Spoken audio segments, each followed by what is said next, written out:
O Centro de Apoio Operacional de Defesa da Infância e Juventude do Ministério Público de Pernambuco, com apoio da Escola Superior da instituição, promoveu em Caruaru, no agreste do estado, o seminário Adolescentes em Acolhimento Institucional, Desafios e Potencialidades. Doutora Alínia Rochelas, coordenadora do CAU Infância e Juventude, explica para a gente como surgiu a proposta de realização do evento, por que Caruaru foi escolhida e por que ainda é necessário manter viva essa discussão sobre a temática. A ideia desse evento ela partiu de uma conversa, na verdade de uma reunião entre os promotores de infância de Caruaru e o CAU Infância, depois do incidente ocorrido na casa de acolhimento aqui em Caruaru. E aí houve essa demanda da construção de uma agenda propositiva. E aí o CAU propôs à escola e a escola prontamente acatou a sugestão da gente promover esse encontro, né? Não só com a rede de Caruaru, acho que a ideia de trazer o encontro aqui para Caruaru também foi de alargar para as redes das cidades circunvizinhas, e aí até colegas da região metropolitana também compareceram. Isso foi uma alegria muito grande de poder ampliar esse debate, que é um tema sensível, né? E é um tema que ainda é pouco debatido aqui no estado. O seminário, que foi realizado no Auditório 2 do Campus 1 do Centro Universitário ACES Unita, contou com a participação maciça na plateia de membros do MPPE, servidores e estagiários da instituição.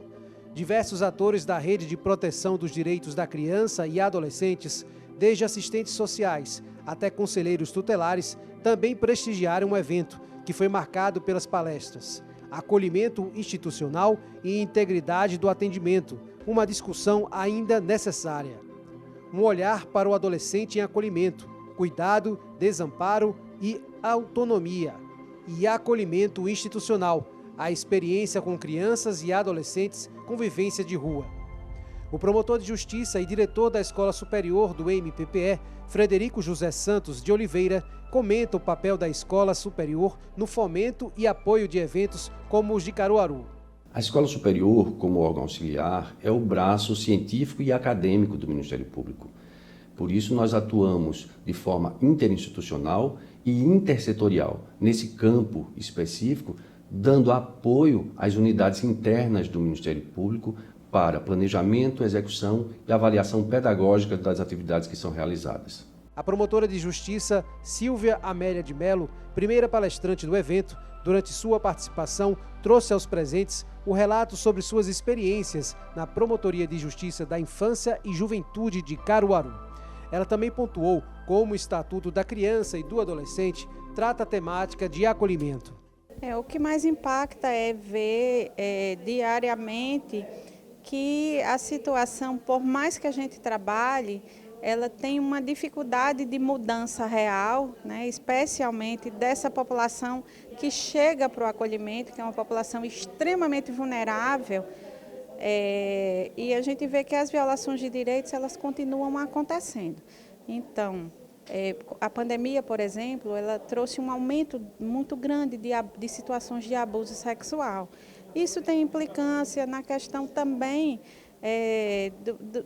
do fato dessas pessoas viverem em locais muito pequenos, né, em situação que se precarizou muito com a pandemia, locais que não tem quartos, não tem portas. Então, é difícil para essas famílias terem privacidade e isso passa, como eu digo sempre, pela questão da má distribuição de renda, né? Nós trabalhamos com uma população extremamente pobre e a pandemia agravou porque manteve elas dentro de casa e as situações de violência, tanto física, de abuso sexual e de violência psicológica, foram muito potencializadas. Gilberto da Silva, analista ministerial em psicologia do CAU Infância e Juventude, trouxe as experiências enquanto profissional sobre a temática sobre o cuidado, o amparo e a autonomia para com os jovens em acolhimento.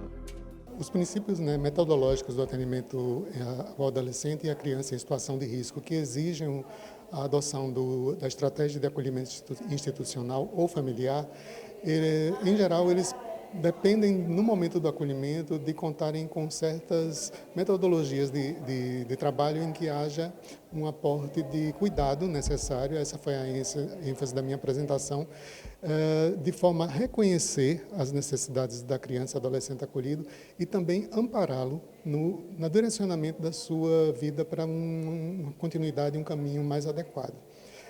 O que causa mais desconforto é perceber a necessidade da reorganização da rede de acolhimento estadual de forma a termos mais unidades em municípios outros.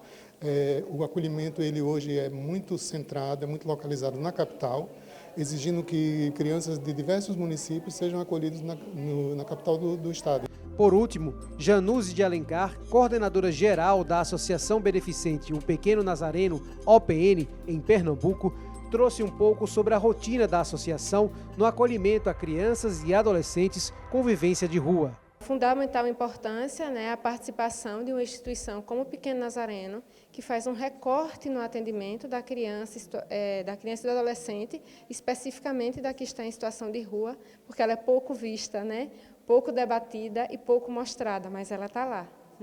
E acaba que esses espaços são espaços de socialização dessa prática e também são espaços que permitem que as pessoas olhem para esse público com esse olhar específico que esse público merece. Com relação à atuação do Ministério Público, ele é de fundamental importância, no contexto do acolhimento, ainda com a criança em situação de rua. A gente aciona todos os órgãos, todo o sistema de garantia de direitos, e o Ministério Público ele se torna um ator muito importante, porque ele acaba nos fortalecendo e cobrando junto com a gente, para que esses direitos dessas crianças e adolescentes sejam garantidos. Também houve espaço para a participação da plateia, que contribuiu com perguntas e relatos de profissionais que atuam na área, como Rodinéia Santos, assistente social do município de Cupira, que pontuou sobre o desrespeito à Lei 13.431 de 2017. A Lei 13.431 de 2017 já foi aprovada há 5 anos. Ainda teve o seu decreto 9603 de 2018, que dava um prazo de 180 dias para que os municípios se organizassem e passassem a atender crianças e adolescentes vítimas e testemunhas de violência, com base nessa lei, para que não houvesse a revitimização. Então, nós precisamos da escuta especializada e do depoimento especial acontecendo nos municípios. E isso não é uma realidade. Infelizmente, nós temos dificuldades para esses acessos a esses direitos que também são fundamentais hoje, já que estão tipificados em lei. Ainda temos agora a Lei 14.344, que é a Lei Henri Borel, que trata da violência doméstica contra crianças e adolescentes e que também traz a Lei da Escuta para o seu contexto, chamando a atenção da necessidade. Então, a formação continuada em rede, a intersetorialidade é que provoca esse fortalecimento das redes. Enquanto isso não acontecer, nós vamos continuar atendendo crianças vítimas de violências e vamos revitimizá-las. Por quê? Porque nós não temos os mecanismos necessários para atendê-las. Então, ela conta num serviço, conta em outro equipamento, vai na delegacia, conta às vezes no judiciário, fica sendo inquirida e tudo isso causa sofrimentos e muitas consequências para as suas vidas. Acompanhe o MPPE nas redes sociais e não deixe de se inscrever no canal youtube.com/TV MPPE. Afinal, o que é de interesse público é notícia no MPPE. Ministério Público de Pernambuco.